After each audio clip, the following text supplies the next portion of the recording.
రబీలో నీటి వసతి ఉన్న ప్రాంతాల్లో చాలా వరకు రైతులు వేరుశెనగను సాగు చేశారు. 30 నుంచి 70 రోజుల దశలో ఈ పంట ఉంది. అయితే ఈ పంటకు తెగుళ్లు, పురుగులు ఆశించి తీవ్రంగా నష్టపరుస్తున్నాయి. వీటి నివారణకు సమగ్ర సస్యరక్షణ చర్యలు చేపట్టాలని సూచిస్తున్నారు కరీంనగర్ జిల్లా జమ్మికుంట కృషి విజ్ఞాన కేంద్రం శాస్త్రవేత్త శ్రీనివాస్ రెడ్డి.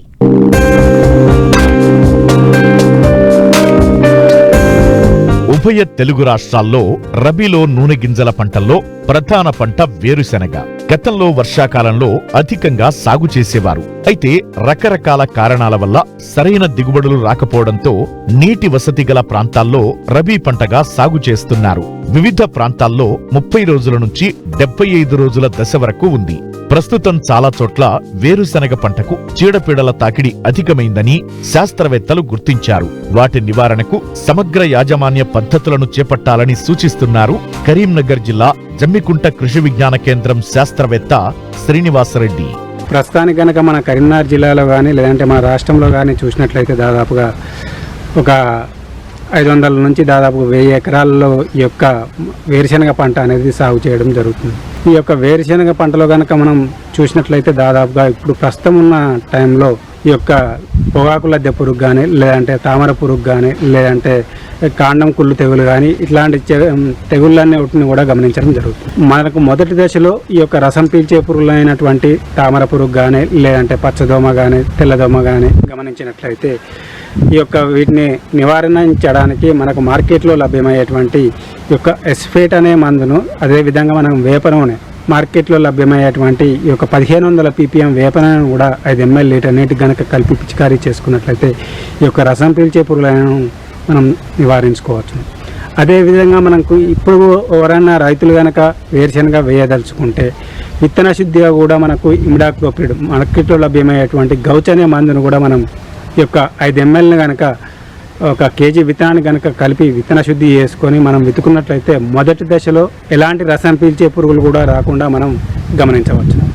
అదేవిధంగా ఇంకా సమర్థవంతంగా నివారణ చేసుకోవడానికి కూడా రైతు సోదరులందరూ కూడా ఇంకా మార్కెట్లో లభ్యమయ్యేటువంటి ఫిప్రోనిల్ను 2 ml లీటర్ నీటికి కలుపుకొని ఈ యొక్క తామర పురుగును కానీ లేదంటే మనకు పచ్చదోమను కానీ తెల్లదోమను కానీ సమర్థవంతంగా నివారణ చేసుకోవచ్చు. ఒకవేళ ఇవేవీ లేకుండా ఓన్లీ తెల్లదోమ ఉన్నట్లయితే మనకు మార్కెట్లో లభ్యమయ్యేటువంటి ఈ యొక్క డయాఫెన్తురాన్ అనే మందును కూడా మనం దాదాపుగా 1 ml లీటర్ నీటికి కనుక కలిపి పిచికారీ చేసుకున్నా కానీ దాదాపుగా ఈ తెల్లదోమను సమర్థవంతంగా నివారణ చేసుకోవచ్చు.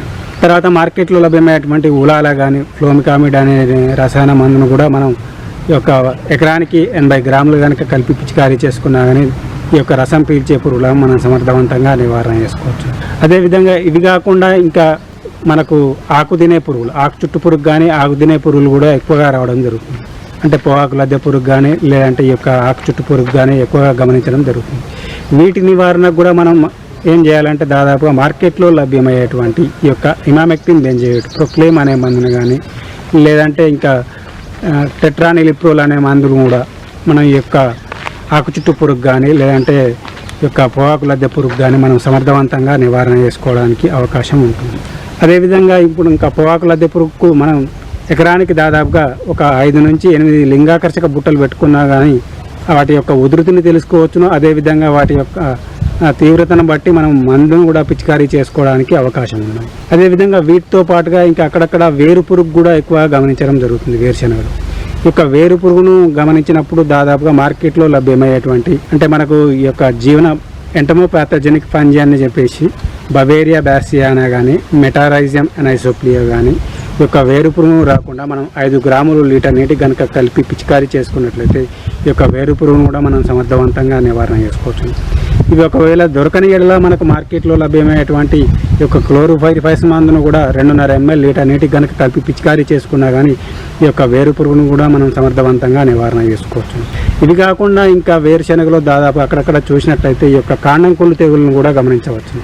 ఈ యొక్క కాండం కుళ్ళు తెగులు వచ్చినప్పుడు మనకు మార్కెట్లో లభ్యమయ్యేటువంటి దాదాపుగా ఈ యొక్క కాపరాక్సీ క్లోరైడ్ బ్లైటాక్స్ అనే మందును కానీ లేదంటే కార్బెండిజం మరియు మ్యాంకోజెబ్ల మిశ్రమం సాఫ్ కానీ స్ప్రింట్ కానీ వీటిని అన్నిటిని ఈ యొక్క 3 మందులను కూడా మనం దశల వారీగా కనుక పిచికారీ చేసుకున్నట్లయితే ఈ యొక్క కాండం కుళ్ళు తెగులు కానీ మొవ్వు కుళ్ళు తెగులు కానీ మనం రాకుండా చేసుకోవచ్చు.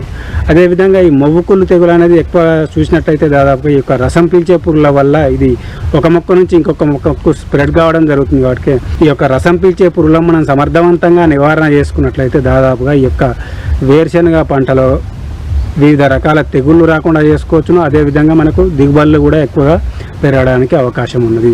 పైన చెప్పినటువంటి ఈ యొక్క మనకు దగ్గరలో ఎలాంటి రసాయన మందులు కానీ లేదంటే జీవరసాయన ఎరువులు కానీ దొరికినప్పుడు వాటిని మనం సమర్థవంతంగా వినియోగించుకున్నట్లయితే దాదాపు ఈ యొక్క వేరుశనగ పంటలో కూడా దిగుబడులు ఎక్కువగా పెంచుకోవడానికి అవకాశం ఉన్నది.